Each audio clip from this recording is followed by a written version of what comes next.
This is the Breaker.news podcast for the week of November 12th, 2023. I'm Bob Mackin, publisher of theBreaker.news and host of the Breaker.news podcast. Welcome to edition number 316. The Breaker is your source for news, opinion, and analysis about British Columbia issues, institutions, and influencers. Later, I'll tell you how you can support the Breaker. On this edition, headlines from the Pacific Rim and the Pacific Northwest. I award a virtual Nanaimo bar to a difference maker. And the big deal feature. Joining me from London, England, is Eric Kaufmann, the Vancouver-raised professor of politics at the University of Buckingham and the new Centre for Heterodox Social Science. Professor Kaufmann is getting ready to teach a course called Woke, the Origins, Dynamics, and Implications of an Elite Ideology. Is it just me, or what really is going on with Westbank, the dynamic developer of tall towers and swanky skyscrapers? Ian Gillespie has remade downtown Vancouver with Telus Garden, Shangri-La, and Vancouver House, to name just a few. Gillespie's buddy is Prime Minister Justin Trudeau, who helped arrange a $1.4 billion federal loan to Westbank's joint project with the Squamish Nation called Sanak. When rumors persisted about Westbank's bankruptcy, I tried to get to the bottom of it, but nobody at Westbank returned my phone calls or email. Then the Globe and Mail reported about an $8 million plus lawsuit in Toronto, where Ellis Don Construction claims Westbank has not paid its bills. The privately held company sent a newsletter to real estate agents calling talk about its demise both malicious and false. But it didn't send the same to this persistent reporter. With high interest rates and higher construction costs due to inflation, it's not an easy time to build luxury condos. Even harder when the China market is not thriving anymore. This is the big deal feature on the Breaker.news podcast. Joining me from London, England is Eric Kaufmann, professor of politics at the University of Buckingham and the new Centre for Heterodox Social Science. Eric has an interesting career in research and teaching about cultural politics, ethnicity, national identity, left-wing ideology, and religion. He's originally from Hong Kong, but grew up in Vancouver.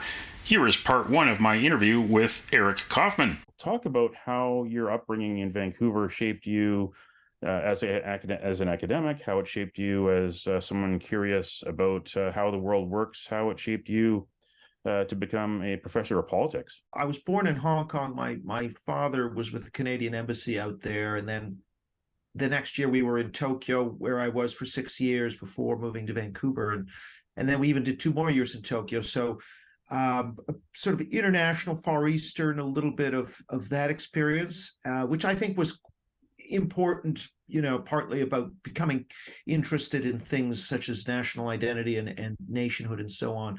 Vancouver, yeah, I mean, obviously the context of Vancouver, I suppose, is also an important part of the story as a sort of ethnically shifting city when I was growing up. Well, still is, obviously, but that combined with my international experience, I think those two kind of shape my interests a certain amount in nationalism and ethnic change and all of that. And so, yeah, that was always an interest going forward. Now, I initially didn't. I was initially, my dad moved into the sort of pulp and paper forest sectors, which of course in BC were quite important in the export trade to Japan. And then, I was kind of headed in that direction, did a year of forestry at UBC, but I always had an interest in the social sciences. And after a year, I was working in Northern Alberta, actually. I wound up going to London. My father is a diplomat. Had many colleagues had heard about the LSE. I'd never heard of it, but I went there for a year and then just wound up meeting some interesting people and taking some interesting courses. And then I was still intending to come back. One thing after led to another, and then pretty soon I was out there. But I would definitely say that growing up in Vancouver played a part in my interests. Yeah. I asked Eric Kaufmann about the divisions politically and culturally, especially between the extremes in the far left and the far right.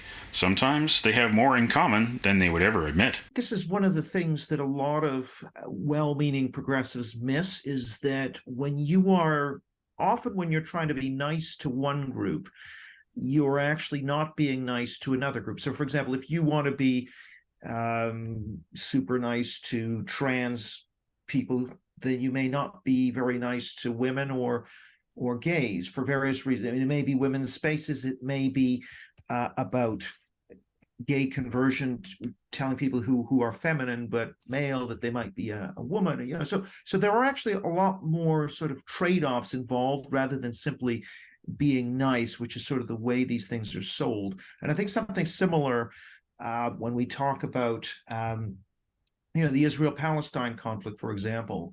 When you are sort of allowing demonstrations, for example, for solidarity with Palestine, what is the impact on British Jews, for example, or Canadian Jews? And so there is always a matter of trade-offs. It doesn't necessarily mean that you shouldn't do a particular policy, but the way these things have been sort of sold is it's an unalloyed good. We have to be nice, and therefore we can't be critical of anything that is done in the name of a group that has been historically disadvantaged.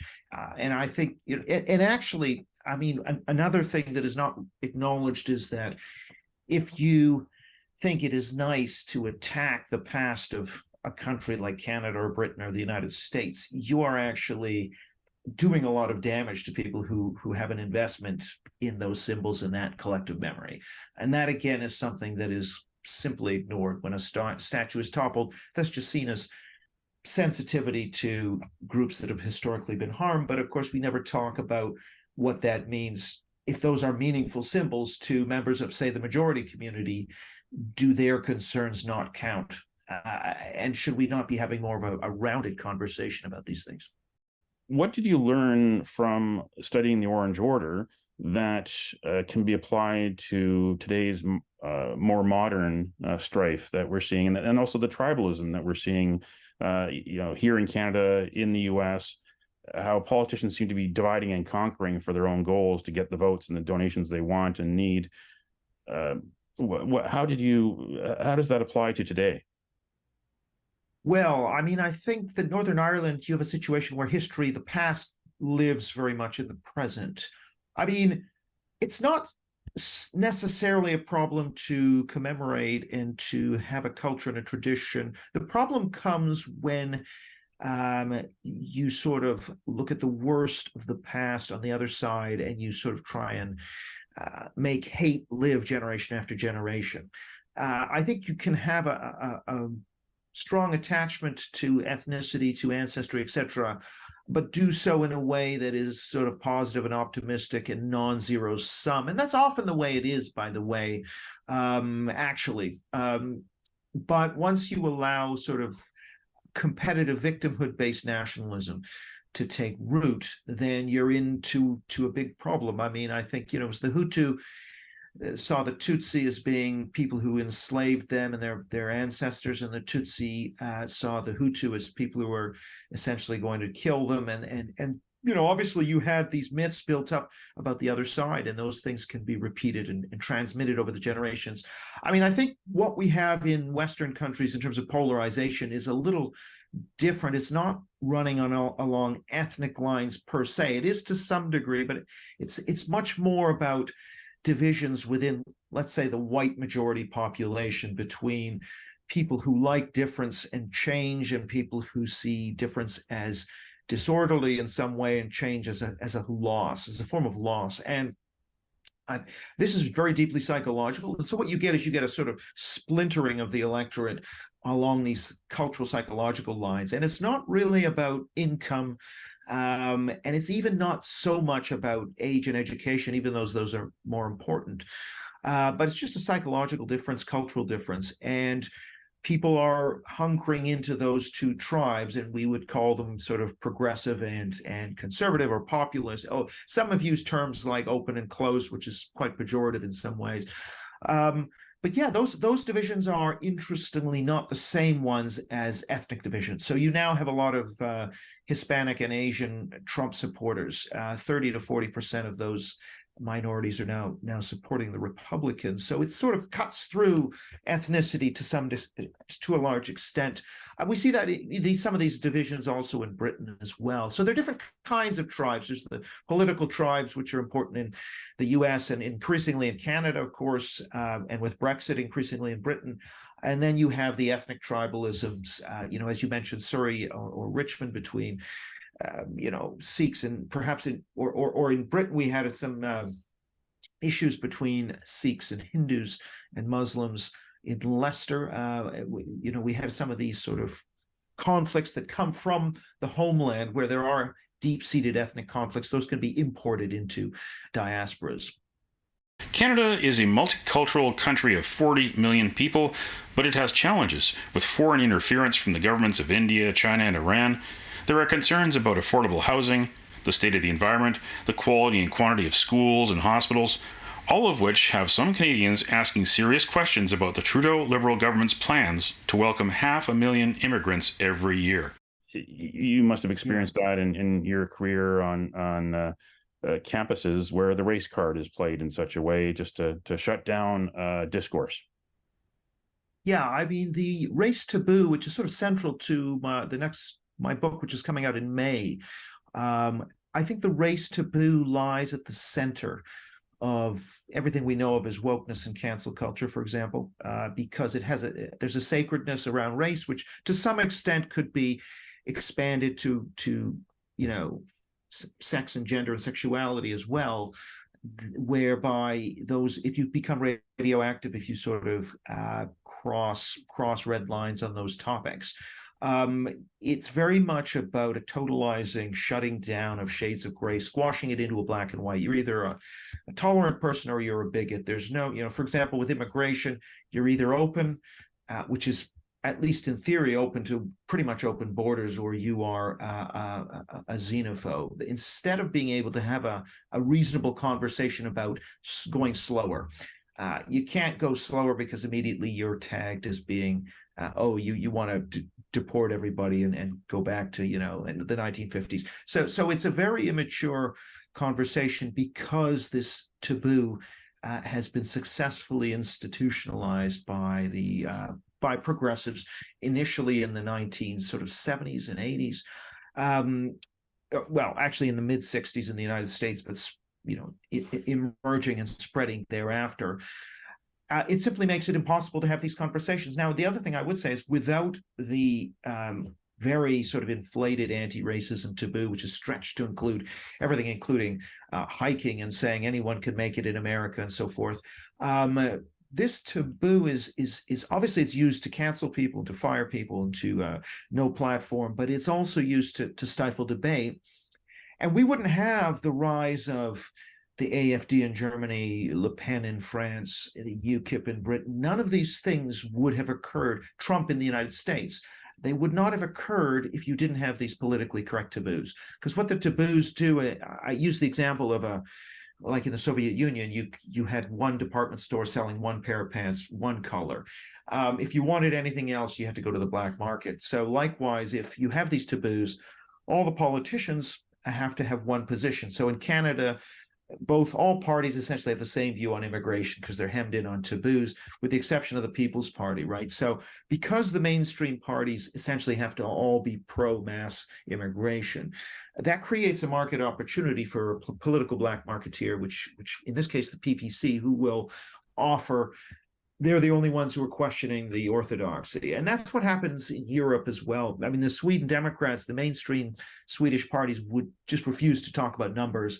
By 2014, the Sweden Democrats were on 12.5%, and they've hit 25%. Same with the AfD, exactly the same dynamic. And Trump was the only one of 17 primary candidates to foreground the border and immigration. So there again, the reluctance of the other primary candidates to touch that issue is also linked to this taboo. So I think the people who are pushing and enforcing these taboos don't realize that actually what they're doing is they're just creating a market for populists.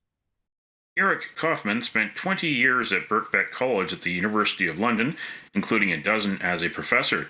He explained why he switched to the University of Buckingham to start the new Center for Heterodox Social Science. But all it takes is really one committed activist to sort of connect with other activists in other departments or online or with radical students, and they can actually cause a lot of trouble. They can submit internal investigation. They can make complaints that lead to internal investigations automatically. They can sort of stir up a Twitter mob and try to get open letters against you. So these were all tactics that were being used by quite a small group of radicals. But the problem is that a lot of people who might be on the left but are more tolerant, let's say, they just won't want to fall afoul of these people, or they will just somehow grant them a certain amount of, I guess a sort of trust, take a sort of positive view of these activists and think, well, their hearts must be in the right place, so I don't necessarily want to sort of speak up against them. And what that then creates is a climate of sort of speech suppression, and people wind up self-censoring. And I was concerned also that activists and their allies might come into key positions that could block my research. And because they have these ethics committees which vet research and have the power to delay you for a long time. So it was just, getting to now, it wasn't getting necessarily intolerable the way it had been for people like Kathleen Stock, the gender critical feminist at University of Sussex, who got more or less hounded off that campus, but and out of her job. But so it wasn't at that level, but it was just kind of an annoyance and enough to be one factor amongst several contributing factors to me saying, okay, well, if I can find a space that's more sort of open-minded and free to enter, then I'll take it. And I'd been at Birkbeck for 20 years, and I'd been in the system for 24 years. So this was quite a big move, because I sort of gave up a very secure professorship for what is more of a kind of almost entrepreneurial, startup-y kind of environment, but yet offered me the freedom that I don't think I had at Birkbeck. That was my guest, Eric Kaufmann, professor of politics at the University of Buckingham and the new Centre for Heterodox Social Science in London. Come back next week for part 2.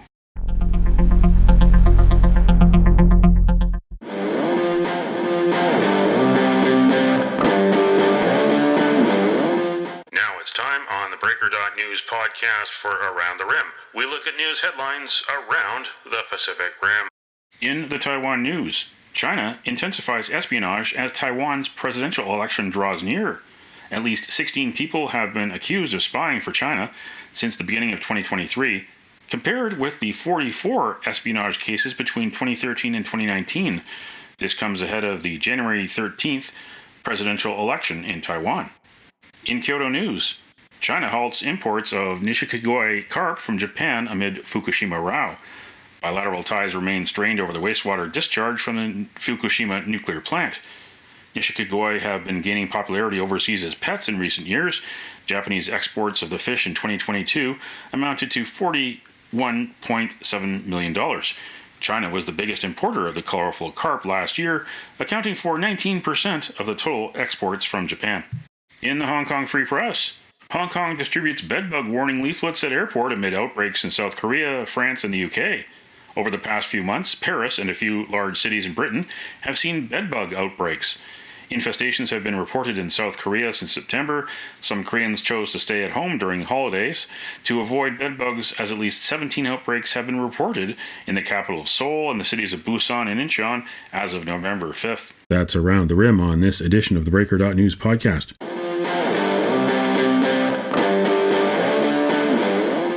Now it's time on the Breaker.news podcast for Cascadia Calling. We look at news headlines around the Pacific Northwest. In the Oregonian, Portland homeless camping ban on hold after judge orders pause. Enforcement of the ban, intended to clear unhoused people from city streets and green spaces, was set to begin Monday. The lawsuit, filed in September, alleges the city's camping restrictions violate current Oregon law and the state constitution because they subject people who are involuntarily homeless to unreasonable punishments, including potential fines and jail time, for engaging in unavoidable activities such as sleeping and staying warm and dry. In King 5, scientists report over 400 earthquakes at Mount St. Helens since mid-July. Despite the elevated earthquake activity, scientists said they are not concerned with the recent trend.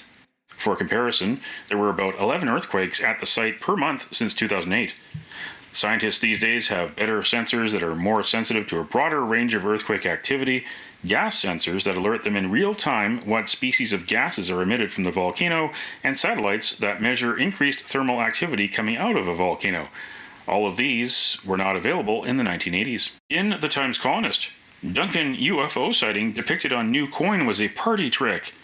Dan Hughes says his friends created the spaceship out of wood, candles, and a dry cleaning bag and let it float into the sky in the early hours of New Year's Day 1970. When the Royal Canadian Mint released the coin depicting the Duncan UFO sighting, the sixth in a series highlighting Canada's tales of unexplained phenomena, Hughes figured it was finally time to tell the real story. That's Cascadia calling on this edition of the Breaker.news podcast. Don't matter what color you are, 'cause love will conquer hate, so you won't stand alone, you won't stand alone.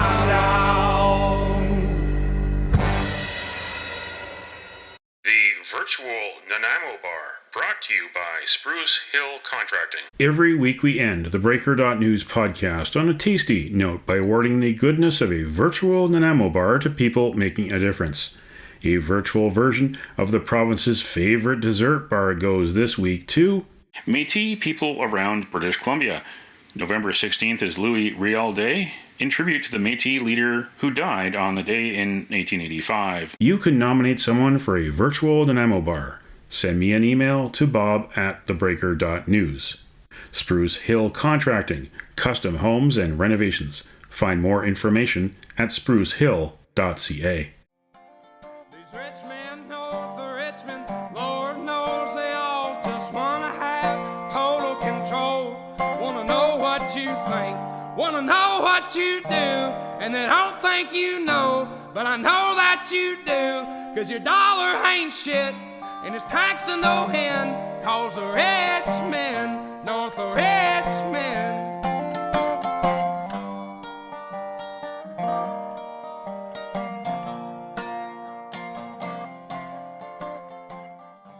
That's it for the Breaker.news podcast for the week of November 12th, 2023. I'm Bob Mackin. Thanks for joining me. Did you know that on the 12th of November in 1990, Tim Berners-Lee published a proposal for what became the World Wide Web? Now you know.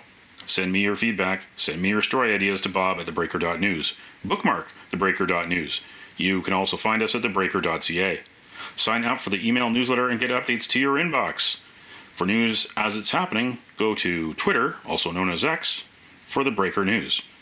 And you can support the Breaker for as little as $2 a month. For more information, go to patreon.com/thebreakernews. That's PATREON.com/thebreakernews. Until next week.